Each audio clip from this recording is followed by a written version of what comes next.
l'atelier de modèles vivants était à l'origine de notre arrivée ici dans la ferme Saint-Sauveur pour des questions de place, mais aussi surtout parce que il nous apparaissait important de s'arrêter en tout cas sur ce qui fait corps, ce qui fait forme, ce qui fait courbe. C'est aussi une pratique pertinente dans les recherches graphiques qui sont possibles. Et puis l'anatomie m'intéressait beaucoup. Je pense qu'à partir du moment où on comprend le corps, on comprend tout le reste. On comprend un paysage, on comprend une nature morte. On comprend parce que pour moi, c'est ce qu'il y a de plus difficile. Par mon métier, j'ai touché des corps pendant 42 ans. Ça m'a attiré d'apprendre une technique et de rejoindre ce que j'avais déjà appréhendé. Modèle vivant à l'atelier 2, c'est une diversité par 3 intervenants. On a la particularité d'être à la fois des plasticiens, donc avec un travail personnel, et puis en même temps, on transmet. Je me découvre aussi.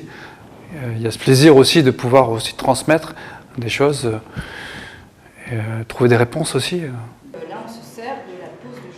Et en fait, j'ai appris, je pense, beaucoup aux gens, mais les gens m'ont beaucoup appris aussi. En fait. À mon avis, c'est quand même toujours les gens qui font l'atelier. À la fois, c'est un cours de dessin, de graphisme, de couleurs. Donc, c'est en comprenant le langage plastique, c'est qu'est-ce qu'on regarde, comment on traduit. Et c'est en faisant qu'on apprend. Et l'aspect technique, académique, c'est quand même une fondation qui, pour moi, est aussi importante.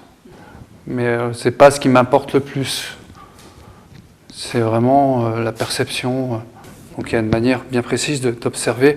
Tu dessines pas une jambe, tu dessines pas une main. Tu es en train d'observer des formes. Voilà. La nature morte, c'est l'interaction des différents objets qui vont créer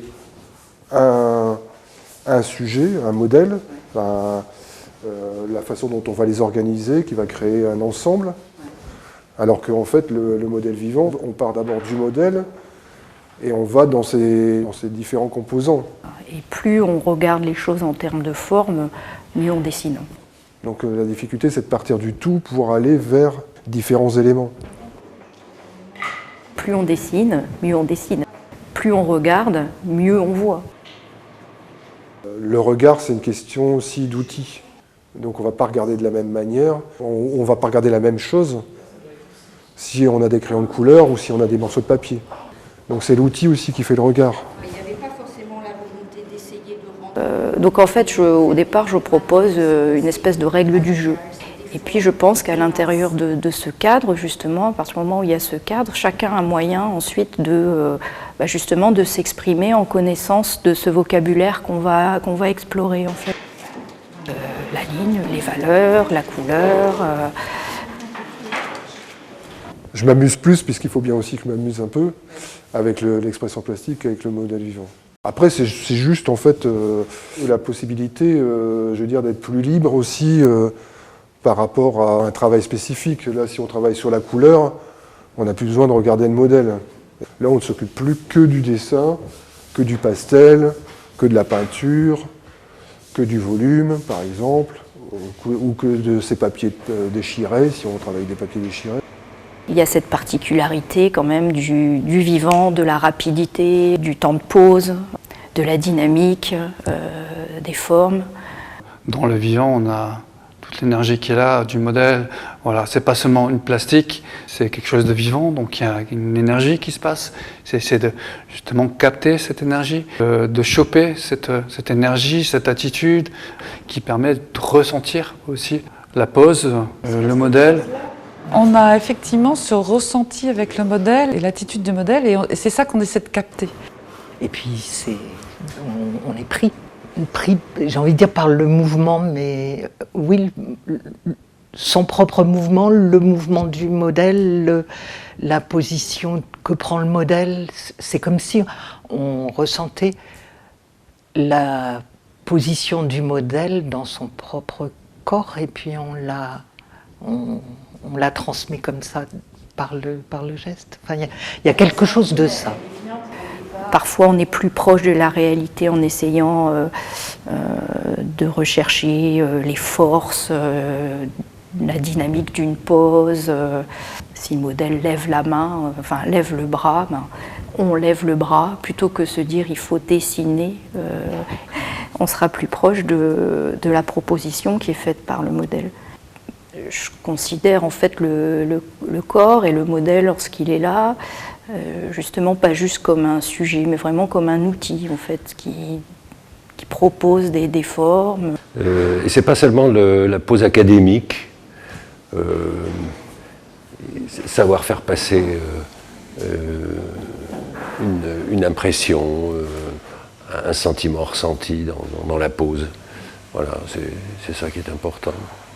Donc j'ai toujours à cœur de quelque part rayonner, enfin en tout cas qu'il y ait quelque chose qui parte de moi, mais qui ensuite prenne d'autres dimensions. L'idée de véhiculer une sorte d'intention, en tout cas quelque chose qui a un caractère, qui a une personnalité, enfin qui vit et qui existe même dans une forme immobile.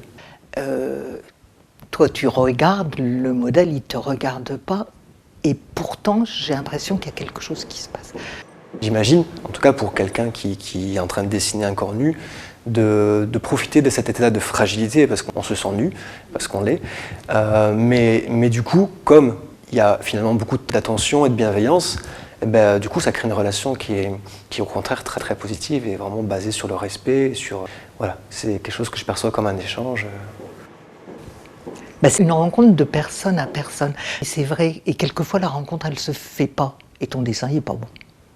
Puis de temps en temps, voilà, on dessine, et puis à la fin, il y a un miracle. On ne sait pas d'où il vient, mais il y a un miracle. Il arrive de temps en temps. Ce qui est le plus difficile, c'est de ne pas avoir peur de lâcher. Il faut oser. Et ça ne vient pas tout seul, ça. Et on sort de là, je me souviens, la première fois, j'étais épuisé, j'ai rien pu faire de la journée. Je trouve que pour bien dessiner, il faut vraiment voilà, se sentir bien. Oui. Je suis arrivée, en plus je crois que j'avais mal partout. Et maintenant, je peux rester 2 heures à piétiner devant mon chevalet et j'ai pas mal au dos, j'ai mal nulle part. Et on y retourne avec plaisir, oui. Oui. Finalement, je suis arrivée par hasard à Atelier 2, mais c'est un endroit que je ne quitterai sûrement plus. Jamais.